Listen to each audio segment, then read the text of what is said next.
Labas vakaras.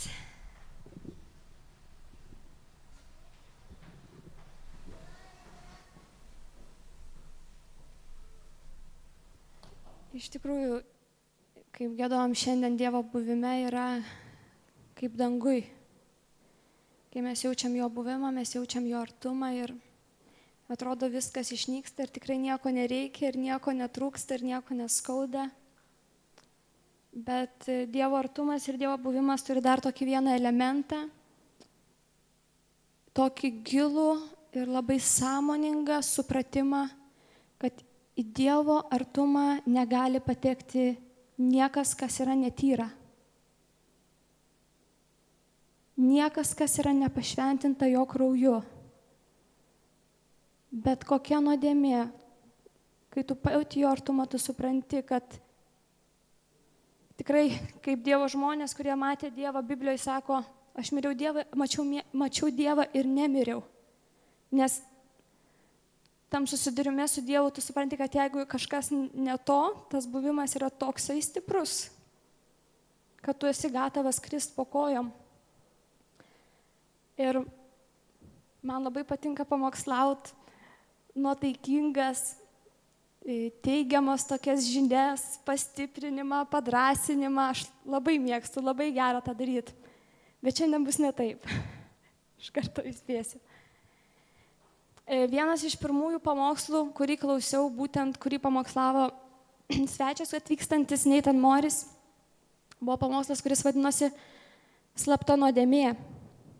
Ir jisai būtent ten kalbėjo ir pagrindinė mintis buvo tokia, kad prieš prabudimą, prieš Dievui siunčiant prabudimą ir savo dvasią į kažkokią vietovę, ateina Dievo apvalymas ir ateina Dievo supurtimas ir sukratimas. Kad pirmiausiai Dievas atidengia nešvarius dalykus, Dievas atidengia tarnautojus ir žinot, kaip parašyta, pradės Dievas nuo savo tautos teisti. Taip įvyksta ir su tuo laiku Dievas pradeda nuo tų, kurie mes kartais esam galbūt atrodo aukščiausiose pozicijose. Ir aš klausiau ir aš pagalvojau, iš tikrųjų, tai, kas prieš keletą metų buvo mūsų bažnyčios su reabilitacijos centrais, tai, kas keletą metų bėgyje įvyko kitose bažnyčiose su pastoriais, kurie, tiesiog, kaip pasakyti, nuklydo ir pateko į nuodėmę, pasitraukė iš tarnavimo. Ir tu tokius matai dalykus ir atrodo, va, kodėl, ir tai sukrečia, ir daug minčių, išsiskiria nuomonės. Bet iš tikrųjų, kai išgirdau tą žinią, galvoju, Dievas apvalo. Dievas duoda laiką maloniai mums. Bet yra tas laikas, ateina ta tokia riba, kai tu nebepraeisi. Jeigu šiandien tu esi silpnas, jeigu tu šiandien taikstaisi su kažkokiais dalykais, su kuriais Dievas tau senai pasakė pribaigt, jeigu tu to nedarai, ateis tavo gyvenime tokia riba, tu jos nepereisi. Tu tiesiog užkliūsi už jos ir viskas baigsis. Kaip parašyta, nešvaistykim Dievo malonės veltui. Kaip parašyta 15 psalmė pati pradžia. Viešpatie, kas gali pasilikti tavo palapinėje ir gyventi tavo šventajame kalne? Tas, kuris gyvena dorai, kuris elgiasi teisiai ir kuris savo širdyje kalba tiesą ir ten tęsiasi daug toliau ir daug ilgiau. Kas gali? Kas gali kopti kalną, ką turime minį, eiti į Dievo artumą, į jo buvimą. Taip kaip šiandien giedojom, trokštų vieno, pamatyti akis į akį tave. Eit artyn, eit aukštyn, kažką daryt, kas? Pas ką rankos švarios ir širdis tyra. Mato 5:8 parašyta, palaiminti tyra širdžiai, nes jie regės Dievą. Būtent tyra širdžiai regės Dievą. Ir aš tiesiog, istorija, kurią visi mes žinom, bet aš paskutinį kartą, kaip ją skaičiau, aš nežinau, aš buvau tokia paliesta, kaip ir Jėzus darė savo nukryžiavimo valandą ir jisai sakė, tėve, neįskaityk jiems šitos nuodėmės, nes jie nežino, ką daro. Ir aš skaičiau istoriją apie Steponą, kuris skelbė Evangeliją ir supykę miesto žmonės paėmė, nuvilko jį ir mėtė akmenimis ir žudė. O Steponas parašyta, kad sako, Dieve, atleisk jiems, neįskaityk jiems šitos nuodėmės. Ir aš skaičiau, aš galvoju, ką reik turėti, kas tu turi būti per žmogus, kad tu galėtum tai pasakyti. Ir man šventoji dvasia parodė, kodėl jis galėjo tai pasakyti. Nes parašyta, kad jis matė atsivėrusi dangų. Jis matė viešpatį, jis matė Dievą savo akimis. Tyra širdžiai regės Dievą. Tokiose situacijose savo gyvenime, tokiose sunkiose, tu būsi pajėgus įstovėti ir įsilaikyti, neparklupti ir nepasipiktinti, jeigu tu regėsi viešpatį Dievą. Jeigu virš tavęs ir tavo gyvenimo bus atvertas dangus. Tik tai tada. Bet tą dangų regėti gali tik tai tyra širdžiai. Tokia kita mintis girdėjau ir sako, kodėl mes kartais atrodo, ir darom daug dalykų savo gyvenime ir tą gerai darau, ir ten tarnauju, ir tam padedu. Kodėl nėra jėgos mano gyvenime? Kodėl mano tarnavime atrodo nėra jėgos, nėra kažkokio patepimo? Ir tokia eilutė, labai įdomus aspektas irgi, apie kurį niekada nebuvau pamačius, Žydams 1:9. Čia iš tikrųjų cituojama psalmės viena eilutė, bet parašyta, čia kalbam būtent apie Jėzų. Būtent liudija Žydams, bandydami įrodyti, kad Jėzus yra tas siųstasis, tas lauktasis. Sako, apie ką Dievas pasakė, kad tu pamilai teisumą ir nekentei nedorybės. Todėl patepė tave Dievas, tavo Dievas, džiaugsmo aliejumi gausiau negu tavo bičiulius. Ir iš šitos eilutės mes labai dažnai matom, kad tu pamilai teisumą. Mes dažnai mylim teisumą. Mes labai greit atpažįstam, kas yra geras dalykas. Va kaip gražiai, va kaip gerai, va kiek daug, kaip vietoj, kaip laiku, kaip fainai, kokia dovana, koks talentas, koks tarnavimas, koks pastorius, koks miestas, kokia bažnyčia. Mes labai greit pamatom gerus dalykus ir mūsų širdis yra linkusi mylėti viską, kas yra gera ir gražu. Bet yra antra dalis. Tu pamilai teisumą, sako apie Jėzų, ir nekentei nedorybės. Todėl patepė Dievas tavo Dievas aliejumi tave gausiau negu kitus draugus. Ir būtent šita vieta man susisiejo su tuo, ką prieš tai buvau skaičius iš Skaičių 25 skyrių, atsiverskit, paskaitysim nemažai iš čia. Atėjo Izraelio tauta toksai laikas, kai parašyta, kad Šitime jie gyveno ir jie pradėjo paleistauti su Moabo dukterimis. Jie pradėjo jos kviestis izraelitus į savo šventės, jie pradėjo elgtis taip, kaip jos elgėsi, jo pradėjo švęsti tas šventės, pradėjo aukoti stabam maistą, šokti, žodžiu, ir taip toliau, parašyta garbinti Baalą. Susidėjo su Baalo garbintojais. Ir tada Skaičių 25 nuo 9, tai pasakysiu, 6 eilutė, nuo 6 eilutės. Vienas izraelitas atsivedė midjanietę į savo palapinę Mozei ir visiems izraelitams matant. Tuo metu, kai jie raudojo prie susitikimo palapinės įėjimo. Tai išvydęs kunigo Arono sūnus, Eliezaro sūnus Finehas, pakilo iš susirinkusiųjų ir pagriebęs ietį, įėjo į palapinę paskui izraelitą ir perdurėjo juos abu kiaurai, izraelitą ir moterį per jos pilvą. Tada liovėsi maras tarp Izraelio sūnų. Iš viso nuo maro mirė 24 000 žmonių. Ir vėl aš buvau pakerėta. Kokia drąsa, koks užsidegimas, kad jie stovėjo ir parašyta Mozė matė, visi matė. Ir jisai pamatė, paėmė ietį, be jokių svarstymų, be jokių susitarimų, be jokių kažkokių klausimų, aiškiai ir konkrečiai, nes prieš tai buvo pasakęs Dievas Mozei, kad išžudyk visus Baalo garbintojus. Jis paėmė ietį, nuėjo į tą palapinę, paskui tą izraelitą ir abu perdurė. Mes taip turime elgtis su nuodėme savo gyvenime. Mes taip turime elgtis su visais nešvariais dalykais mūsų gyvenime. Viskas, kas yra ne iš Dievo. Nesvarstyt, nemąstyt. Mes turim taip pamilti tiesą ir taip pradėti neapkęsti nedorybės ir purvo savo gyvenime, be nieko paimti ir nudurti ir nesigailėti. tada ateina patepimas, tada ateina Dievo jėga, gausesnė negu aplink tave esančius. Ir man patiko Dievo požiūris, Dievas viską mato. Ir toliau sako, nuo 10. Viešpats tarė Mozei, kunigo Arono sūnus Eleazaro sūnus Finehas išgelbėjo izraelitus nuo mano rūstybės, jis buvo uolus dėl manęs, kad aš neišnaikinčiau izraelitų apimtas pavydo. Todėl sakyk jam, kad aš darau su juo taikos sandorą. Jam ir jo palikuonėms priklausys kunigystė kaip amžina sandora, nes jis buvo uolus dėl Dievo ir sutaikino izraelitus. Kartais atrodo, kad čia nieko nemato. Taip, tai yra pirmiausiai mums gerai susitvarkyti su šitais dalykais.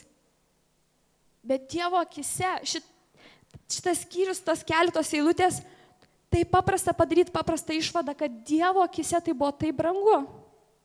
Dievo akise tai buvo taip nuostabu pamatyti tą žmogų, kardinaliai kovojant su nedorybe, kardinaliai stojant prieš bet kokį piktą. Dėl to, kad maras plinta. Parašyta 1000 išmirė nuo maro. Jeigu mes bažnyčiai daleidžiam kažkokius dalykus, kas yra konkrečiai nuodėmė, maras plinta. Ir nuodėmė yra ne kas kita kaip maras. Dažnai, žinot, yra tolerancija, populiarus žodis tolerancija. Toleruot. Ką reiškia toleruot? Nepasakyti kažko. Kažkaip nesielgti su kažkokiu žmogum ar žmonių grupe kitaip negu su kitais. Netgi išraiškoje neparodyti nieko. Tu toleruoji. Ir bažnyčiai tai yra normalu, kad pasaulis daro mum įtaką, labai daug ateina tolerancijos. Kada mes pradedam toleruoti, kažką matai, bet čia matė. Dievo garbintojai, kurie buvo susirinkę raudoti prie susitikimo parapinės, jie matė. Ir mes dažnai matom. Bet ką mes darom? Labai dažnai mes toleruojam. Ir vieną dalyką aš supratau. Pas Dievą tolerancijos nėra. Pas Dievą yra meilė. Mes mylim visus, kaip ir Dievas myli kiekvieną žmogų. Kokio jis nebūtų nuodėmėj, tamsoj, pragare. Dievas myli visus. Bet tokio dalyko kaip tolerancija nėra. Tu myli ir dėl to, kad tu myli, tu eini ir tu kovoji dėl to brolio. Tu eini ir įvardini dalykus, tai, kas jie iš tikrųjų yra. Mes negalim bažnyčioje toleruoti, mes negalim pasiduoti šitai postmodernistiniai dvasiai pasaulio. Kada mes jau bažnyčioje pradedam vaidinti, kad ne, čia nieko čia nesakysiu, ką čia visi, tai yra aš nešventas, tai būk šventas.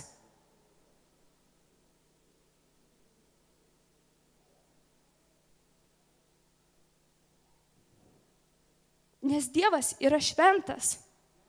Ir kai ateina jo laikas, ir kai Dievas pradeda artintis prie mūsų, viskas, kas netyra, bus pribaigta. Viskas, kas netyra.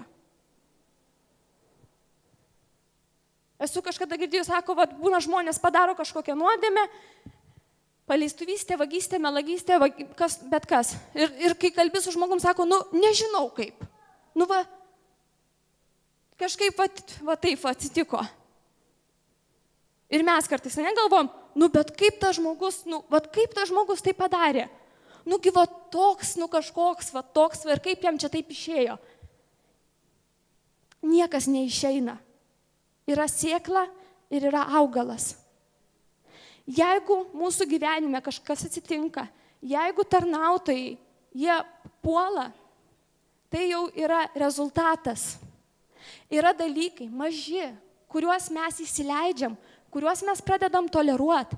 Ir mes vystom, suprantat? Mes kaip nešiojam kaip kūdikį savyje ir mes kažką savyje auginam, mes kažką savyje maitinam. Ir tie dalykai mumise paprastos kartais mintis. Nelabai tyros, nelabai geros, nelabai teisios ir nelabai patinkančios Dievui. Tik mintis. Bet esmė yra tame, kad tos mintis išsiverčia į tokius dalykus, kad vėliau kažkas sako, kaip taip galėjo atsitikti. Niekas taip paprastai iš dangaus, žinokit, nenukrenta. Niekas taip nebūna. Tu kažką turi auginti, kad kažkas atsitiktų. Jeigu žmogaus gyvenime kažkas atsitiko, jeigu tarnautojo gyvenime kažkas atsitiko, Dievas su juo, patikėkit, tikrai jau kalbėjo ilgai. Dievas parodė visą malonę, Dievas padarė dėl žmogaus, aš esu garantuota, Dievas dėl žmogaus padaro viską.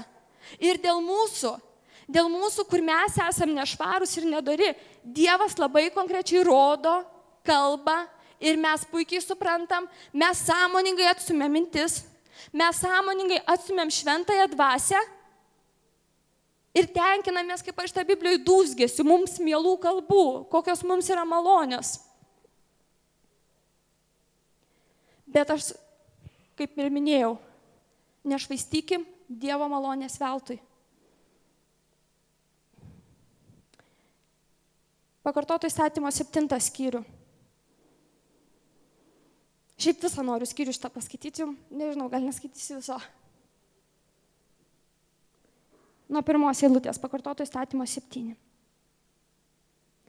Kai viešpats tavo Dievas nuves tave į žemę, kurią paveldėsi, ir išvys 7 tautas – Hetitų, Girgašų, Amoritų, Kananiečių, Perizų, Hivų ir Jebusiečių, gausesnės ir stipresnės už tave, kai viešpats tavo Dievas atiduos jas tau, išnaikink jas. Nedaryk su jomis sutarčių ir jų nesigailėk.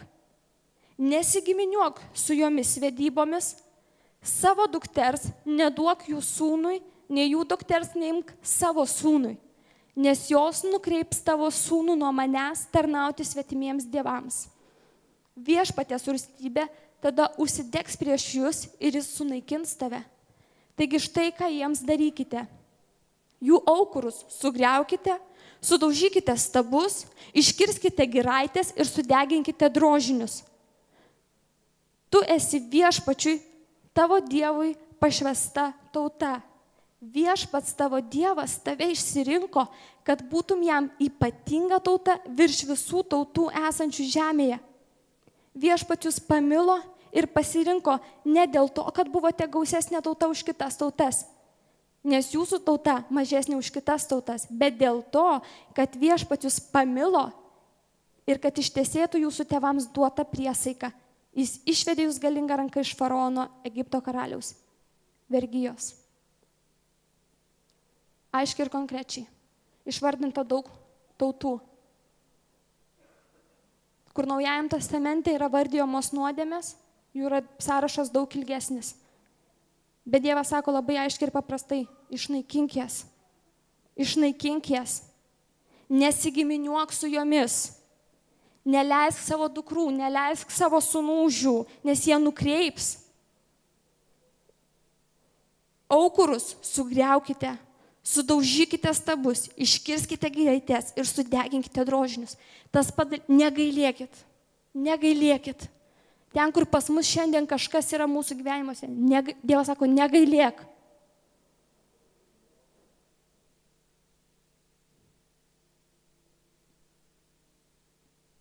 Klausimas būtų,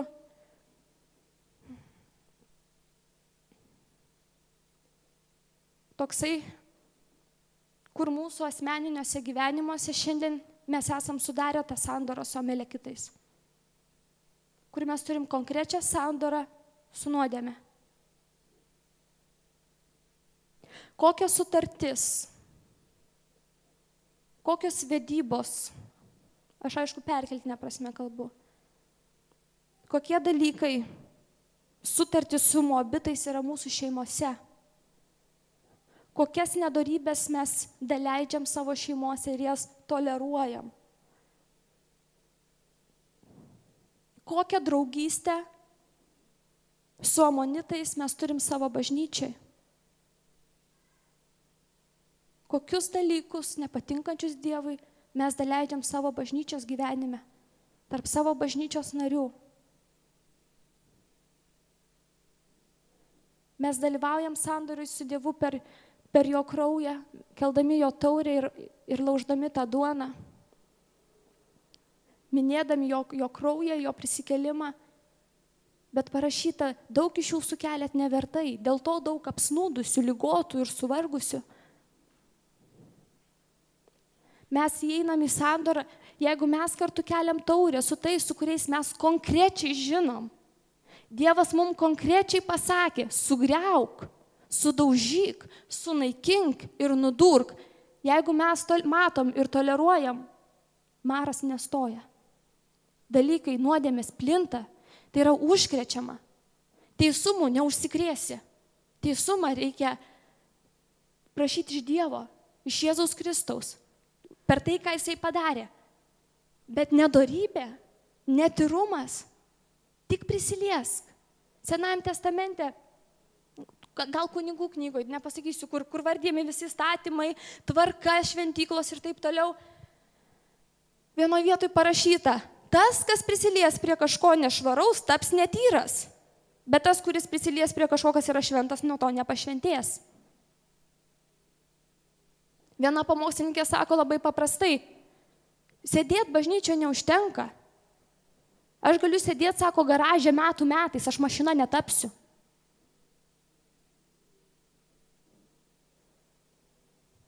Vien sėdėti bažnyčioje, tiesioginė paprastąja to žodžio prasme, tu netampi nei teisus, tu netampi nei tikrų krikščionių, nei tikrų Kristaus sekėjų, nei jos skelbėjų. Mes turim kopti į tą kalną. Ir jeigu mes norim kažką padaryti dėl Dievo savo gyvenime, mes turim konkrečiai turėti atsivėrusi Dievo dangų virš mūsų. Tik iš Dievo malonės. Tik iš Dievo malonės. tą patį skyrių paskaitom toliau.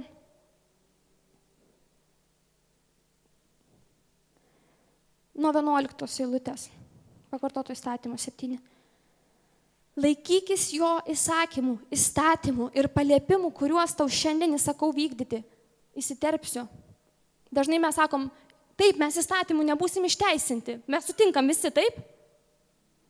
Ar mes būsim išteisinti įstatymų? Jeigu sutinkat, kad nebūsim išteisinti, pakelkit ranką.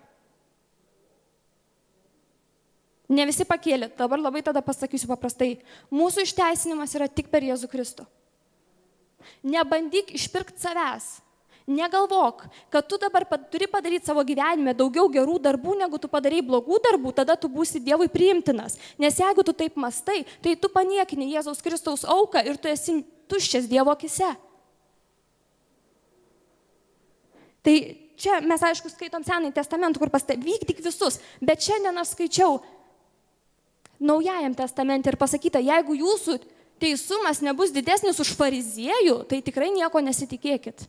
Tai jau fariziejai iki kmyno gramo laikėsi teisumo, tai mūsų teisumas turi būti dar kur kas didesnis. Ir tą įvykdyti, ir ano nepamiršti. Taigi laikykitės jo įstatymų, įsakymų ir paliepimų, kuriuos tau šiandien įsakau vykdyti. Tuomet ir viešpats tavo Dievas laikysis sandoros, kurią padarė su tavo tėvais ir bus tau gailestingas. Sandora yra tas pats, kas mes šiandien pasakytum kaip sutartis. Prasmė žodžio yra panaši. Sutarty yra pusės. Tu turi įvykdyti savo pusę, antra šalis padaro savo dalį ir tada viskas įvykda. Jeigu nors viena iš šalių neįvykdo kažkokio punkto, yra sutarty atskira dalis sankcijom. Kas įvyksta, jeigu tu kažko nepadarai? Čia dabar yra Dievo pasakymas. Buvo jeigu tu nepadarysi, bus taip ir taip ir taip. Jeigu tu padarysi, bus taip ir taip. Sandora. Jeigu tu laikysiesi, Dievas vykdys savo sandorą. 13. Jis mylės tave, iš Dievo pusės, ką jis įsipareigoja. Jis mylės tave, laimins tave, padaugins tave. Jis laimins tavo iščių vaisių, žodžiu, jis laimins tave patį, duos tavo vaikų, nes padaugins tave, tada laimins tavo įsčių vaisių, tai tuos vaikus, kur davė, taip pat ir palaimins, ir tavo žemės vaisius, visą, ką daro tavo ranka, visą tavo darbą, javus, vynogės, aliejų, galvijus ir avis tavo žemėje, kurią pažadėjo tavo tėvams. Jūs būsite labiausiai palaiminti iš visų tautų ir nebus nevaisingų tarp jūsų ir tarp jūsų galvijų. Viešpats pašalins visas tavo negalės. Pilnas Dievo išgydymas. Pilnas Dievo išgydymas. Pašalins visas tavo negalės. Ir neužleis baisių Egipto ligų, kurias matei. Pilna Dievo apsauga. Jas siūs tiems, kas tavęs nekenčia. Sąlyga. Išnaikink visas tautas, kurias viešpats tavo Dievas tau atiduos. Nesigailėk jų, netarnauk jų dievams, kad jie netaptų tau spąstais. Nesakyk savo širdyje, šitos tautos gausesnės už mus, kaip mes jas nugalėsim.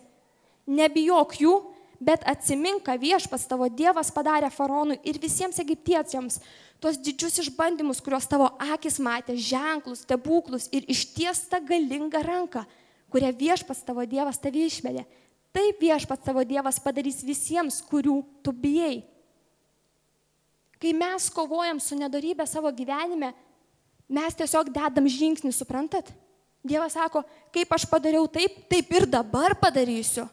Jisai sako, jūs išnaikinkit, bet jisai sako, aš padarysiu. Mes savo gyvenime, jeigu grinai žiūrint savo jėgom, mes esam nieko nepajėgus. Mes apsisprendžiam kartais tiesiog, pavyzdžiui, nesakyt kokio žodžio, ne?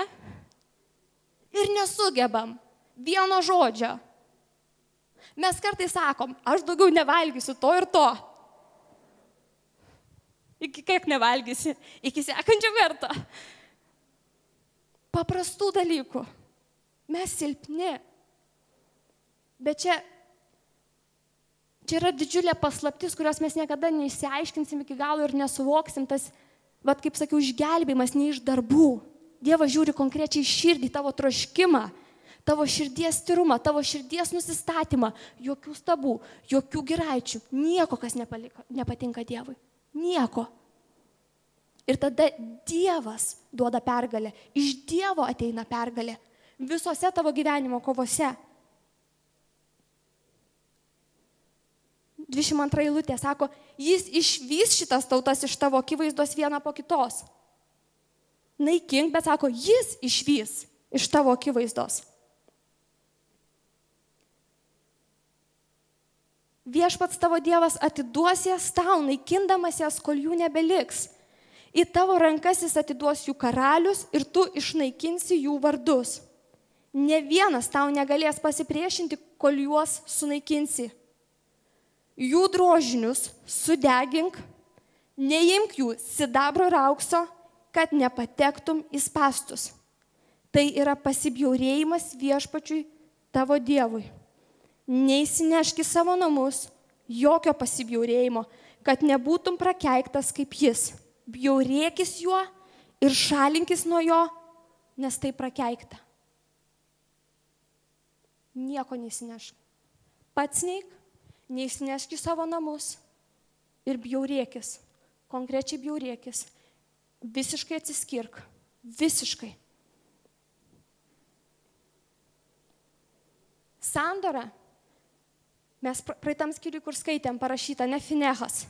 Dievas sako, pasakyk, kad aš darysiu su jo sandorą. Dievui taip patiko Finehas. Jis ko gero darydamas tą, aš įsivaizduoju, aš nežinau, bet turbūt jis pats net nenutokė. Ta visa istorija skamba taip spontaniškai. Visai kitas reikalas, visai kiti dalykai. Pamatė tiesiu taikiniu. Ir Dievui patiko ir sako, pasakyk, kad aš darysiu su jo sandorą. Šitam skyriui sako Dievas, nedaryk su jais sandoros. Ir aš supratau vieną dalyką. Sandorą savo gyvenime mes galim turėti arba tik su Dievu, arba tik su kitom tautom. Nuodėmė ir nedorybė ir viso, ką tas simbolizuoja Senajam testamente. Neapgauk savęs, galvodamas, kad kažkaip praslysiu. Jeigu tu sąmoningai galvoji, kad tu tikrai praslysi, spėju, kad nepraslysi. Dievas maloningas ir yra geras, bet niekas, kas netyra, niekas, kas nešventa ir aš jums neturiu to net įtikinėti, aš jums neturiu to net kalbėti, nes jeigu jūs nors kartą jautėt Dievo buvimą, jeigu jūs nors kartą jautėt jo artumą, jūs girdėjot jo žodžius ir jūs matėt jo akis, tai yra apreiškimas visam gyvenimui. Žmonės palieka Dievą, išeina į pasaulį, gyvena nuodėmiai, bet dažniausiai jie labai konkrečiai suvokia, ką jie daro. Jie pasirenka tai sąmoningai, suprantamai ir jie kažkur giliai vis tada žino, kad tai yra negerai. Kažkas viduje liūdė, tai yra negerai. Sandora tik arba su Dievu, tik arba su nuodėme. Vienas arba kitas. Nėra dviejų šeimininkų, nėra dviejų karalysčių tavyje. Viena karalystė tavyje.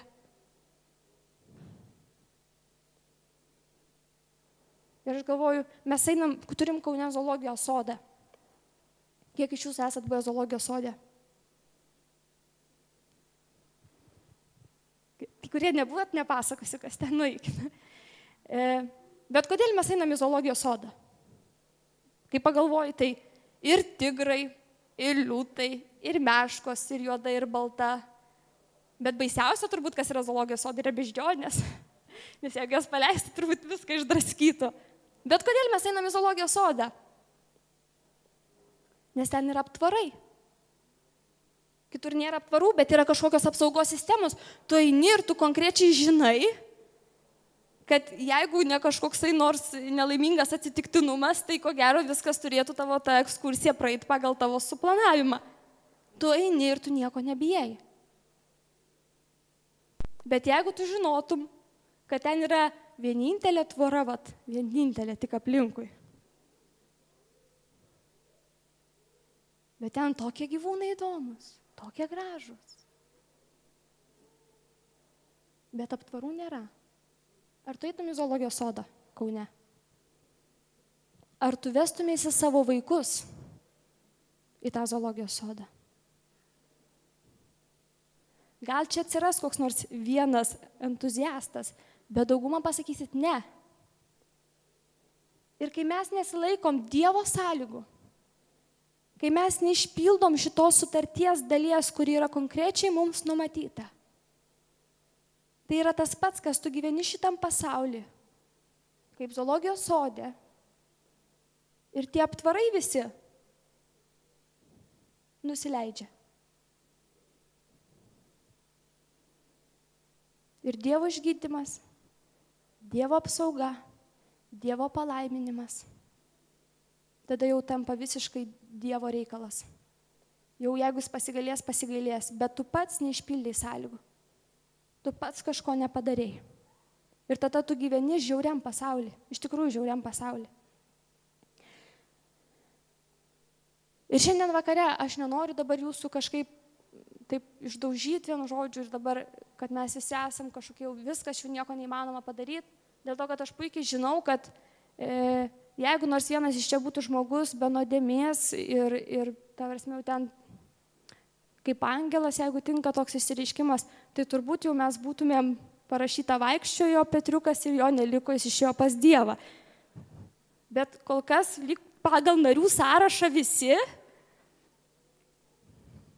tai Dievas mums visiems kalba konkrečius dalykus. Ir prieš tą šventę, kurią mes laukiam, šį sekmadienį, Birželio 1 dieną, mes buvom nusprendę daryti bendrą visuotinį bažnyčios pasninką. Todėl prisidėkit. Bendras pasninkas sekmadienį pagal tvarką tą pačią, kuri yra, tai yra toksai, kad nuo 8 vakaro iki sekančios dienos 8 vakaro, kas nepajėgėt pusę dienos ar kažkaip vienu žodžiu, jūsų ir Dievo reikalas, bet pasninkausim kartu. Šį sekmadienį nepamirškit. Bet eidami iš tą šventę, iš tas prabudimo, tas dienas, eidami į tuos dalykus, kuriuos Dievas yra numatęs ir paruošęs. Aš sakau, tikrai tokie pamokslai, žinokit, tikrai nėra mėgstamiausi, aš galvoju, nei vieno pamokslininko. Bet aš tikiu, kad Dievas mums labai konkrečiai kalba. Kad mes turim šiandien atsiribot, apsispręst ir atgailauti ir prašyti visiško Dievo apvalymo ir visiško jo atleidimo ir išteisinimo Jėzaus vardu.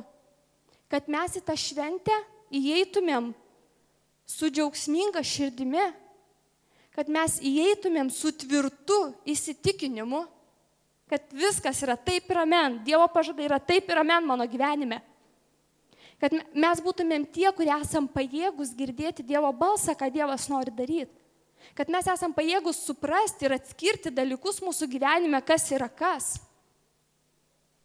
Dėl to, kad nuodėmė apakina. Tu užsikuiti, tu nieko nebematai. Velnias pradeda kalbėti įvairius dalykus. Velnias pradeda tave teisinti tavo nuodėmę. Velnias pradeda rodyti žmonės, kurie yra blogesni už tave. Bet ne. Mes turime žiūrėti tai, ką sako Dievas. Ir Dievas mums visada rodo geresnius žmonės. Ir visų pirma, jisai mums rodo Jėzų Kristų.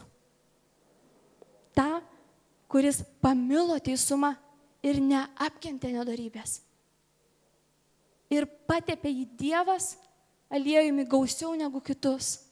Jeigu mes norim jėgos ir mes norim patepimo ir šventosios dvasios buvimo ir veikimo savo gyvenime, turim pamilti teisumą ir neapkęsti nedorybės. Todėl melsimės ir galime atsistoti.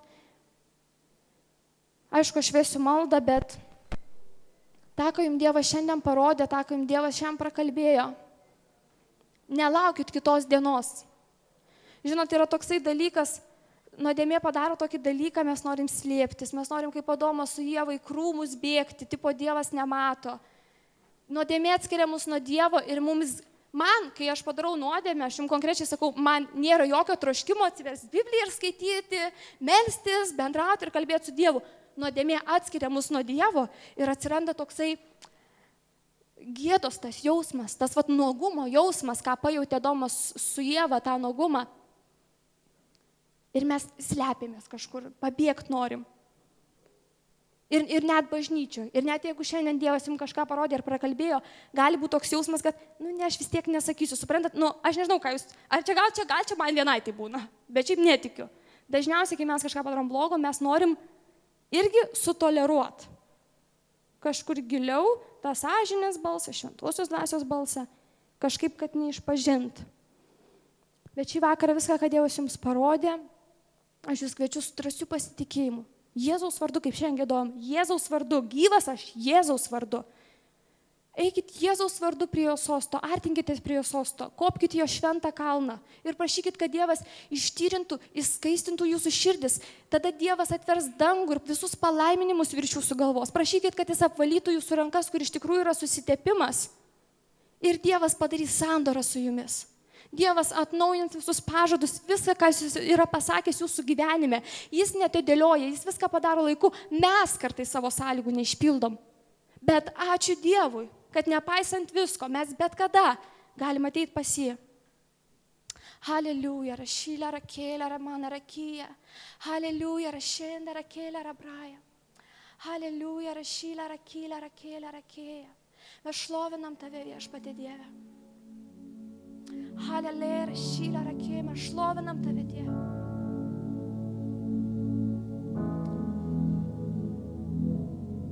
Jėzau, tavo vardas vienintelis.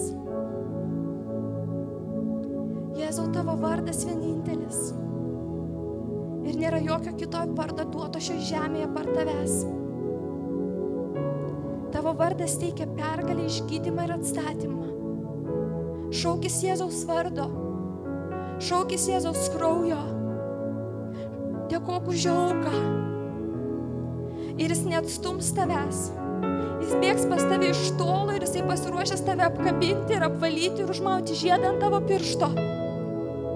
Tu galvoji, kad tu esi nieko nevertas, kad tu vertas valgyti tik ankšti su kiaulėmis, bet Dievas sako, aš myliu tave ir aš pažadėjau, kad niekada neatstumsiu ir niekada nepalaušiu to, kuris ateina pas mane sudužusia širdim.